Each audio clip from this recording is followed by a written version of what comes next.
realidad sí, yo soy Nidia Robo Rodas y trabajo en la Fundación Pueblo Indio del Ecuador desde el año 1988, año en el que fue fundada por voluntad testamentaria de Monseñor Leonidas Proaño, que es uno de los obispos de la Teología de la Liberación del Ecuador y de América Latina, y que trabajó incansablemente durante toda su vida por la liberación de los pueblos indígenas. En el Ecuador nosotros contamos con 14 nacionalidades indígenas. Cada una de estas nacionalidades indígenas tienen su propia cosmovisión, su propia forma de ver y entender la vida, su propia cultura, su propia lengua, su propia forma de organización política. Desgraciadamente, desde la conquista, nefasta conquista que sucedió en 1492, fueron despojados de sus tierras, de sus territorios, y el saqueo que hubo en toda nuestra patria grande, en Abya Yala y aquí en el Ecuador también, los dejó sumidos en la extrema pobreza.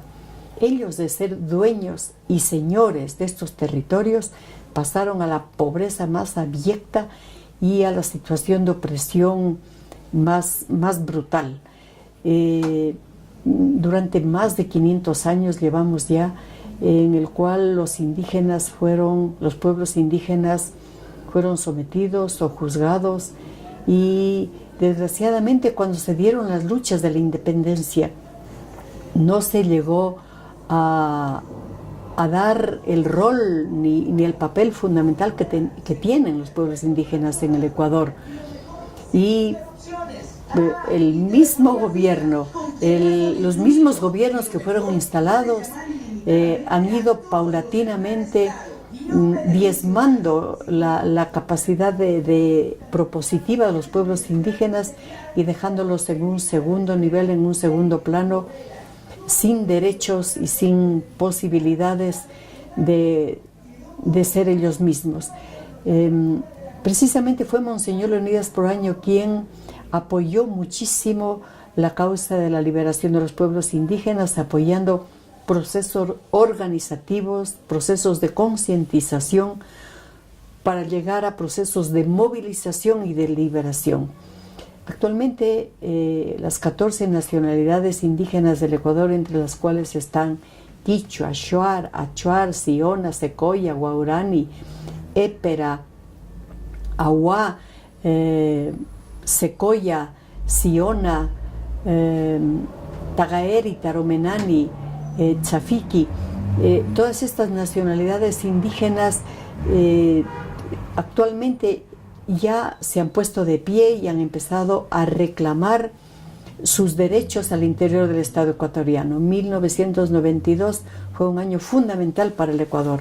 Trabajamos con los pueblos indígenas, con la Organización Nacional Indígena que se llama la CONAIE, en un levantamiento masivo, el cual empezó a reclamar autonomía indígena, empezó a reclamar la plurinacionalidad, que el Estado cambie totalmente de un Estado monocultural a un Estado pluricultural, de un Estado uninacional a un Estado plurinacional.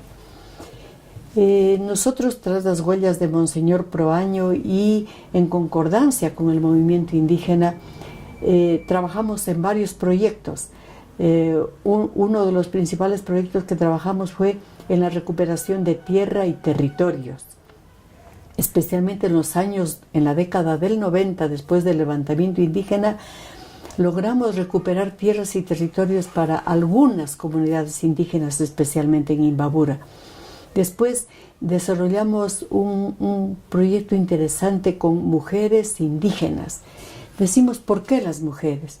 Porque son triplemente oprimidas, ya sea opresión de género por ser mujeres, opresión social por ser pobres, opresión étnico-cultural por ser indígenas. A lo largo de unos 20 años hemos sostenido procesos de formación con mujeres indígenas hasta poder llegar a organizaciones que este ratito ya están empoderadas, están trabajando y están en la lucha por la recuperación de sus derechos. Con la CONAIE, con las organizaciones indígenas, llegamos a formular un plan operativo de derechos de los pueblos indígenas, precisamente para demandar al Estado ecuatoriano el que sus derechos como pueblos sean cumplidos. Y entonces, haciendo un trabajo conjuntamente con las organizaciones indígenas, logramos, por ejemplo, que en el año 98 el Ecuador reconozca la vigencia del convenio 169 de la OIT, en el cual están consagrados los derechos de los pueblos indígenas a nivel mundial. Después también ya logramos el movimiento indígena, y nosotros apoyándoles, se ha logrado también introducir los derechos indígenas de los pueblos, derechos colectivos, en las cartas políticas de 1998 y en la del 2008, en la cual ya consta que el Ecuador es plurinacional. Sin embargo, a lo largo de toda la historia republicana del Ecuador, incluso los 10 últimos años, los pueblos indígenas han sido despreciados, han sido sojuzgados.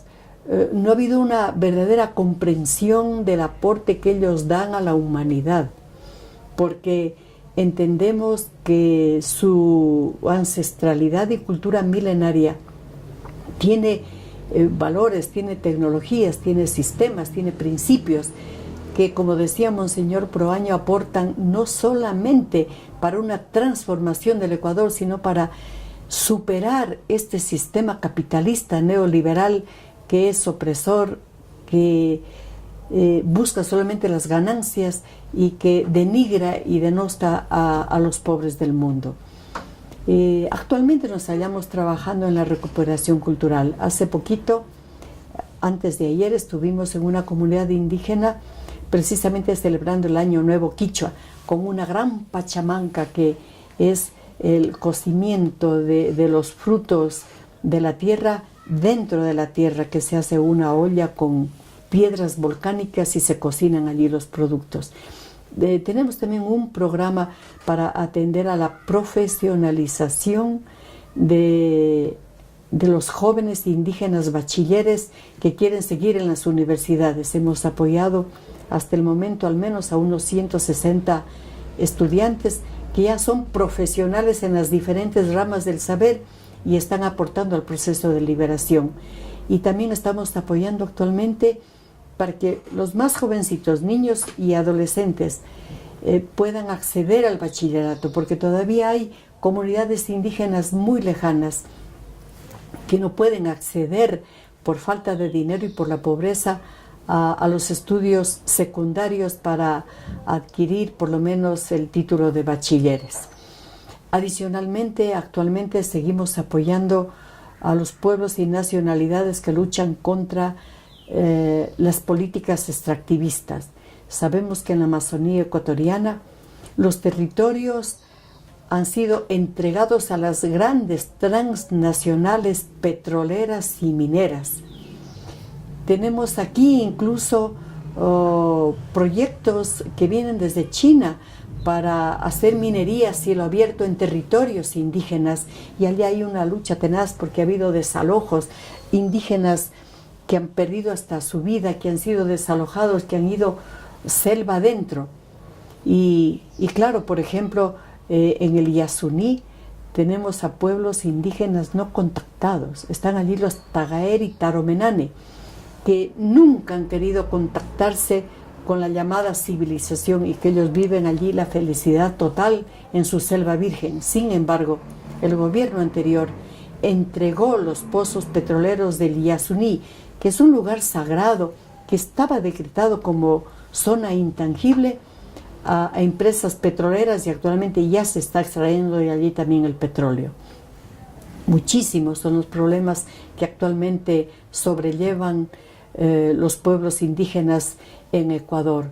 La lucha es larga, la lucha sigue, y no, con los pueblos indígenas no vamos a descansar hasta que un día brille para ellos la justicia y el Estado plurinacional sea real y se dé la única y verdadera autodeterminación de los pueblos indígenas a los que tienen derecho.